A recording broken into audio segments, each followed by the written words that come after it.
Hey, what's up, everybody? I'm here with Luigi, and this week's headlines are part leadership, part hangover, and part are we really going to do this? Okay, let's kick it off straight from the blog this week. Your employees, a revolving door problem.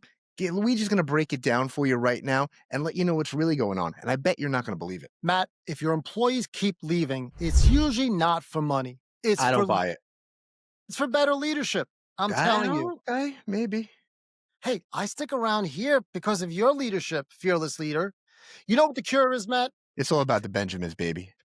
Matt, you know what the cure is? Less pizza parties and more purpose. People want purpose. Living the dream.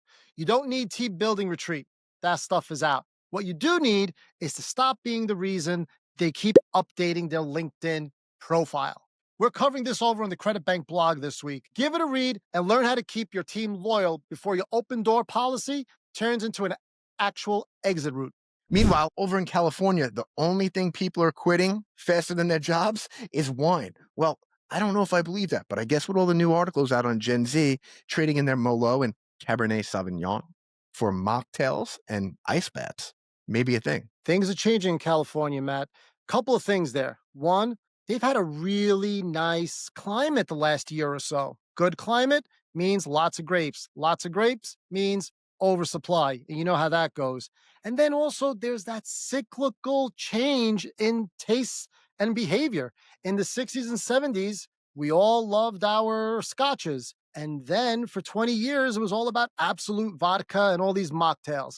And here we are reliving that cycle all over again, and mocktails are back. And poor scotches, well, just more for me. So it looks like, Lou, instead of people drinking their problems away, they're sweating them out. Matt, could you believe the new cool place to go is saunas? People are going to saunas for networking. They're going there for socializing. Forget about the country club. They're going to the sauna club. Listen, I'm not going to lie. I do it too. I got a membership to want to have one at my gym. But even when I lived in New York, there used to be the Turkish bathhouses we used to go to. Now, they don't look like the saunas of today. I mean, if you go to other ship in New York, what you're going to see is a bunch of tech bros doing deals, walking around in a towel, trying to detox. I don't know what's going on with this world. No more Matt, wine don't tell and me, saunas. Matt, don't tell me you're there with your little hand towel mansplaining in the clouds, are you? No. Better yet, there's an old Russian guy that has these leaves that whips you on your back. And you enjoy it. Didn't say that. Speaking of heat, the Big Apple's back. Matt, every time I think he's down on his back, the Big Apple comes back. So it looks like Deloitte went out and they leased up half a skyscraper, and JP Morgan Chase just dropped another cool $3 billion on a building that's actually powered by water. What's the city coming to? Matt, something interesting happened there. If you remember a couple of years ago, they opened up the Hudson Yards, which shifted the balance of power to the west side of Manhattan. They even put a subway line. The 7 line goes simply to serve people that work and live in the Hudson Yards.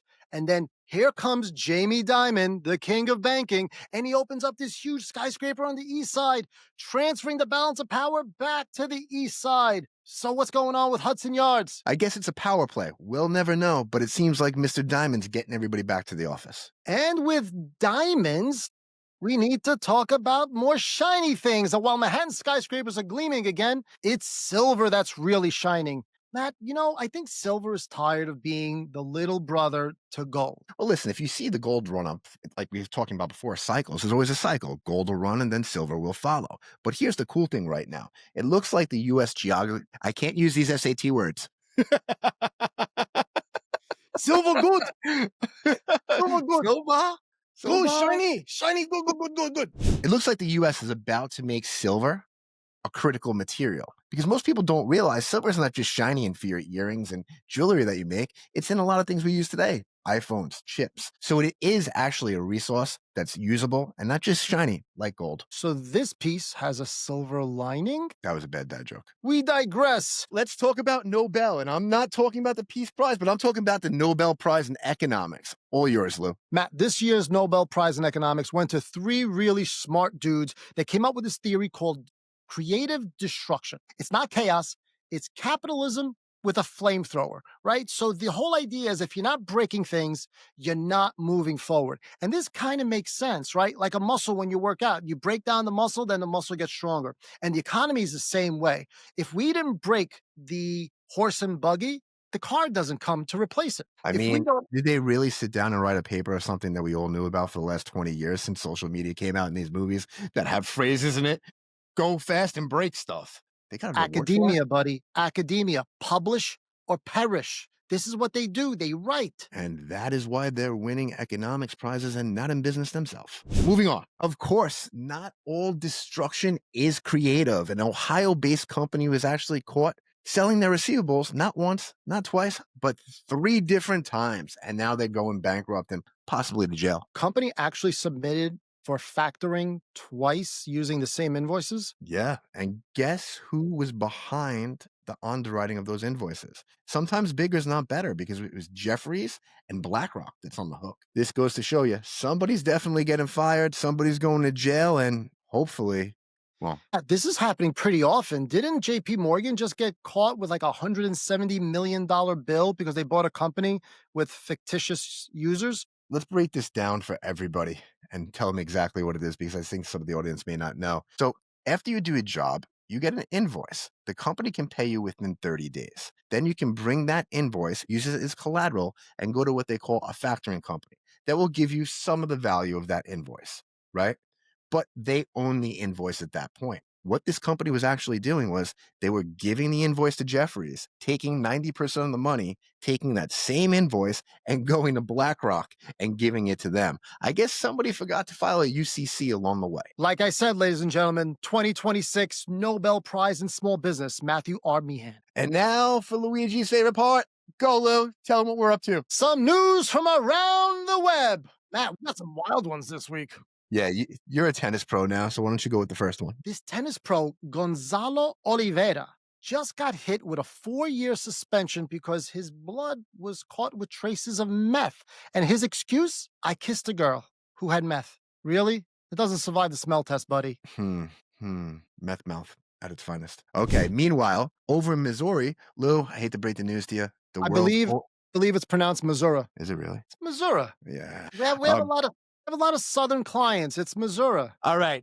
Anyway, meanwhile, in Missouri, the world's oldest hair museum is shutting down after the 92-year-old founder passed away. Now, they have over 3,000 hair-based artworks featuring locks from Marilyn, Elvis, and maybe Jesus. It's getting split up and going to museums across the country, so it'll have a better legacy. I got a serious question on this one. Do you think that hair is valuable if they could actually take the DNA and clone these people? Do you think it's actually worth something? Matt, this is exactly why people have too much time on their hands. This is no bueno. No bueno. Okay, back to Luigi's motherland. Over in Rome, it looks like the VIP section at the Colosseum was just opened up. Lou, why don't you tell them about the Commodus Passage? Matt, apparently there's a secret tunnel emperors used to sneak into the Colosseum with. 1, you don't want to get caught with the paparazzi, and 2, probably assassins laying around in Rome, right? Maybe they should have called it the RIP passage, not the VIP passage. But it's open to the public now. Wow, that's probably where Puffy got it from. He had a mansion in California where we just saw a picture of Ashton Kutcher getting snuck through a tunnel. That guy's brilliant. I really need to take a look at your daily feeds, man. Where do you get this stuff? Something called the internet, Lou, the interwebs. All right, folks, that's this week's lineup. Catch all the full stories in the weekly over on Substack. We'll see you next time. Links in the bio or up top. Catch you soon.